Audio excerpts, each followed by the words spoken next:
Shalom jemaat Tuhan, senang sekali berjumpa lagi dalam acara Light of Revival. Kita akan merenungkan bagian firman Tuhan dalam Rut 1 ayatnya yang ke-16. Tetapi kata Rut, janganlah desak aku meninggalkan engkau dan pulang dengan tidak mengikuti engkau. Sebab kemana engkau pergi, ke situ jugalah aku pergi. Dan di mana engkau bermalam, di situ jugalah aku bermalam. Bangsamulah bangsaku dan Allahmulah Allahku. Tuhan bekerja dalam setiap pilihan. Elimelek dengan keluarganya memilih untuk pindah ke Moab karena adanya kelaparan di tanah Israel. Kedua anaknya laki pun akhirnya kawin dengan perempuan-perempuan dari Moab. Tidak berapa lama, meninggallah Elimelek dan kedua anak lakinya. Tinggallah Naomi beserta kedua menantunya Rut dan Orpa. Bencana kelaparan yang menjadi penyebab pindahnya keluarga Elimelek ke Moab telah berhenti. Naomi memutuskan untuk kembali ke Israel. Tapi dalam perjalanan kembali ke Israel, Naomi meminta kepada kedua menantunya untuk kembali ke Moab. Rut tetap memilih untuk bersama-sama dengan Naomi. Lalu apa yang akan kita renungkan dari pilihan ini? Pilihan Rut untuk pindah ke Israel bukanlah pilihan yang mudah. Ia harus beradaptasi dengan kehidupan bangsa Israel, dan tidak kalah dari itu adalah kehidupan rohani dari bangsa Israel yang sangat berbeda jauh, bahkan bertentangan dengan bangsanya yang terdahulu yaitu Moab. Tidak diketahui dengan pasti apakah pada saat hidup bersama-sama dengan keluarga Naomi, Rut sungguh-sungguh mengikuti kehidupan dari keluarga Naomi atau tidak sama sekali. Tetapi dengan jelas di sini setelah hidup bersama dengan keluarga Naomi lah, akhirnya Rut memilih untuk pindah ke Israel dan menyembah Allah Israel. Melalui pilihan Rut inilah rencana besar Allah terjadi dalam diri seorang wanita yang awalnya sama sekali tidak mengenal Allah. Ini adalah pekerjaan Tuhan yang harus disyukuri. Ia tidak memandang dari mana Rut berasal, tetapi ia tetap merancangkan rencana yang begitu besar di dalam diri Rut.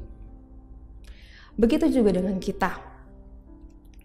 Ketika kita dianugerahi ke iman dan juga hidup yang diproses melalui apapun atau siapapun, diberikan kesempatan untuk melayani Tuhan, itu adalah pekerjaan Tuhan atau anugerah Tuhan bagi kita yang harus kita syukuri. Begitu juga ketika kita bekerja sama dengan rekan-rekan pelayanan kita. Kita tidak bisa menghakimi ataupun menilai sesama kita yang melayani bersama-sama dengan kita sesuai dengan hati kita, sesuai dengan keinginan kita. Tetapi ketika ia memiliki hati yang sungguh-sungguh tulus untuk melayani, maka kita pun dengan rasa syukur menerima mereka. Rut ketika mengatakan hal ini, ia juga mengatakan sumpahnya kepada Naomi. Ini terlihat dalam ayatnya yang ke-17. Di mana engkau mati, aku pun mati di sana, dan di sanalah aku dikuburkan. Beginilah kiranya Tuhan menghukum aku, bahkan lebih lagi daripada itu, jikalau sesuatu apapun memisahkan aku dari engkau selain daripada maut. Sumpah ini bermakna bahwa Rut siap untuk menerima hukuman apapun jika ia tidak dapat menepati janjinya. Pada akhirnya, Rut sungguh-sungguh hidup di dalam Tuhan, dan ini semua tidak lepas dari kontrol Tuhan dalam hidupnya. Ini tidak lepas dari kontrol Tuhan dalam hidup Rut. Dan dalam sejarah, melalui keturunan Rutlah hadir juru selamat bagi kita semua. Kesungguhan Rut ini membuat kita belajar juga bahwa memang kita ketika sungguh-sungguh percaya kepada Tuhan, itu adalah pemilihan Tuhan dalam hidup kita. Tetapi kita juga harus sungguh-sungguh di dalam Tuhan. Sungguh-sungguh dalam melayani Tuhan, sungguh-sungguh dalam bekerja untuk Tuhan, sungguh-sungguh dalam taat kepada Tuhan, sungguh-sungguh dalam memiliki waktu dengan Tuhan.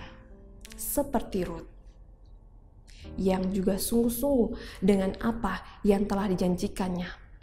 Wanita yang awalnya sama sekali tidak mengenal Allah, wanita yang telah ditinggal mati suaminya ini, akhirnya telah dituntun oleh Tuhan untuk mendatangkan keselamatan bagi kita semua.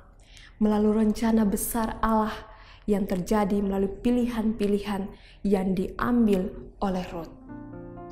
Kita sebagai orang pilihan Tuhan, marilah kita hidup sama seperti Ruth, bersungguh-sungguh dan juga taat dalam kehendak Tuhan. Dan biarlah Tuhan bekerja dalam pilihan-pilihan kita. Dan melalui pilihan-pilihan kita lah, rencana Allah akan terjadi dalam kehidupan kita untuk memberkati begitu banyak orang. Ingat, Tuhan pasti bekerja dalam hidup kita, Tuhan bekerja dalam pilihan-pilihan kita. Oleh karena itu, serahkanlah semua pilihan-pilihan kita, keputusan kita ke dalam tangan Tuhan, biar semuanya sungguh memuliakan Tuhan. Biarlah renungan ini boleh memberkati kita. Mari kita satu dalam doa. Terima kasih Tuhan Yesus untuk renungan di hari ini. Kami boleh belajar dari Ruth bahwa Tuhan sungguh-sungguh bekerja dalam setiap diri kita. Boleh sungguh-sungguh bekerja dalam diri kami dan sungguh-sungguh bekerja dalam setiap pilihan-pilihan yang ada. Biarlah hidup kami dan pilihan kami seturut dengan rencana-Mu, seturut dengan kehendak besar-Mu yang Engkau sedang kerjakan dalam diri kami masing-masing Tuhan. Ajar kami untuk taat dengan apa yang Engkau ingini dalam hidup kami. Terima kasih Tuhan Yesus, inilah doa dan sembah kami dalam nama Tuhan Yesus Kristus kami telah berdoa. Amin. Jemaat Tuhan, mari jadikan firman Tuhan sebagai terang dan pelita dalam hidup kita. Tuhan Yesus memberkati kita.